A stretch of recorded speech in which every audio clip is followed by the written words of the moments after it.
여러분 안녕하십니까? 김왕식입니다. 이번 시간에는 황조가를 살펴보도록 하겠습니다. 공무도화가 구지가 반복해 들으셨나요? 황조가는 제목부터 잘 생각을 해보면 노란새죠. 노랗할 때 황새죠. 노란새는 뭐가 있을까요? 바로 꾀꼬리죠. 역시 상고시대 가요는 배경 이야기가 있고 노래 가사가 들어가 있는 좀 액자식 구성을 가지고 있다고 했었죠. 배경 이야기를 아주 간단하게 이야기하면 고구려의 2대 왕이죠. 유리왕입니다. 주몽의 아들이죠. 본래 송씨 부인이라고 하는 정부인이 있었는데 죽게 되고 이제 첩을 얻게 되는데 고구려 여자 화희와 중국 여자 치희를 첩으로 맞이하게 됩니다. 보통 첩 간의 갈등인데 여기는 처가 없기 때문에 첩 간의 갈등이 됐네요. 여러분, 유리왕은 누구를 좋아했을까요?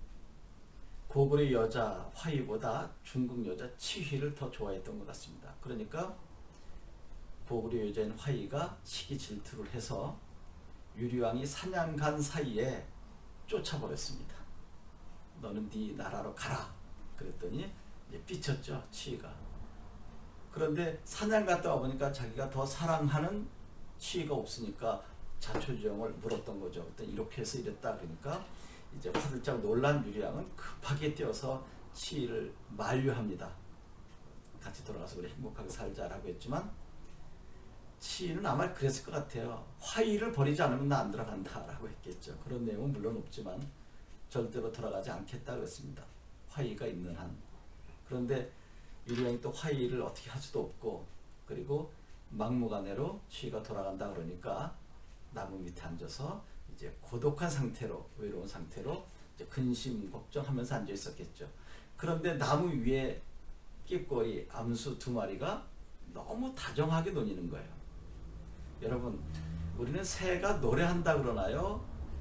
운다 그러나요? 제가 볼 때 새가 노래한다라고 하는 사람은 거의 없었던 것 같은데요.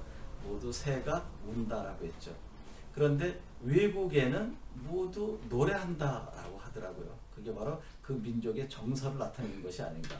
그럼 우리나라는 무엇 때문에 운다라고 했을까?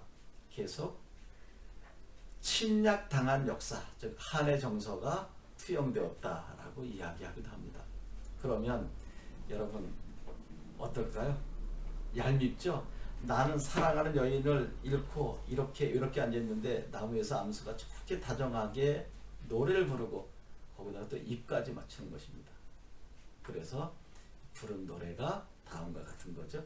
허를 나는 저 꾀꼬리 암수 다정히 즐기는데 외로울사 이내 몸은 누구와 함께 돌아갈 거라고 했습니다.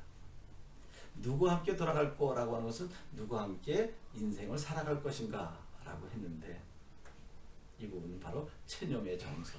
무엇과 비슷합니까? 공무도화가에서 나는 어떻게 할 것인가 라고 남편 따라 죽은 백수강부의 아내가 생각나기도 하죠. 여기서 가장 중요한 것은 아무래도 고독의 독자겠죠. 외로움이 여기서 핵심어가 될 텐데 여러분들 객관적 상관물이라고 혹시 들어본 적이 있으십니까? 여기에서 시적 화제의 정서와 대상물인 꾀꼬리가 정서가 정반대인 거죠.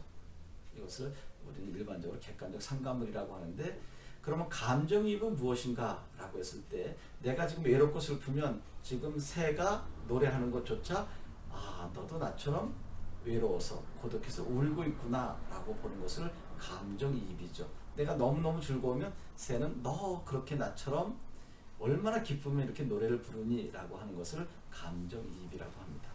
객관적 상관물 감정이입을 간단하게 말씀드렸습니다. 여러분, 황조가 이것을 많은 사람들은 공무도화가 함께 우리나라에서 가장 오래된 서정가요라고 이야기하기도 합니다. 가장 오래된을 최고거든요. 옛고자를 쓰면 가장 오래된 것이고 높을 고자를 쓰면 최고는 베스트가 되겠죠. 여기서는 높을 고자가 아니라 옛고자를 쓴다고 보면 될 것입니다.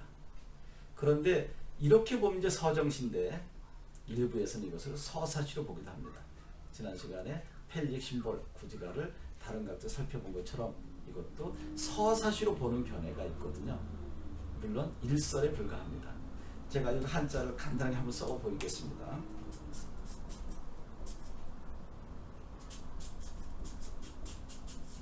예, 글자가 좀 잘 안 보일 것 같은데요. 위에는 벼화하고 밑에는 꽁치자입니다. 그러면 벼화는 농작물이죠.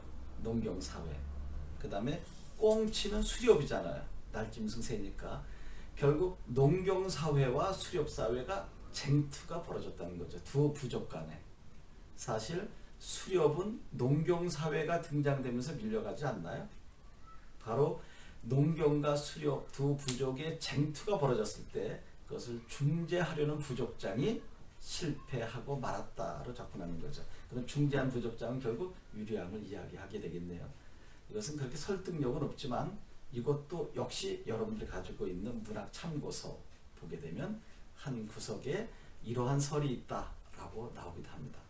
여러분 일설 지나쳐보지 마시기 바랍니다. 이것도 저명한 교수의 나름대로 논리가 나와 있는 것이기 때문에 여러분들 이 정도로 나름대로 논리를 전개해서 여러분의 주장을 펼칠 수 있어야 되지 않을까요? 그런 것을 이 문학계에서는 논문이라고 합니다.